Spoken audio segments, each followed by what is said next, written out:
শুভ বৃহস্পতিবার। সবাই কেমন আছো? আশা করি সবাই ভালোই আছো। আজকে আমার ছেলে পুজো দিচ্ছে, আমাকে পুজো দিতে দিল না, বলছে মা আমি পুজো দেবো। তাই আমি বললাম তাহলে দে পুজো। আমার ছেলেও কিন্তু গুছিয়ে গেছি, সুন্দর করে পুজো দেয়।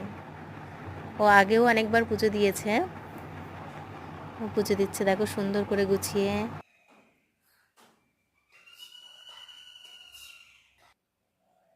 ওম কৃষ্ণায় বাসুদেবায় হরয়ে পরমাত্মনে প্রণত কৃষ্ণাশায় গোবিন্দায় নমঃ।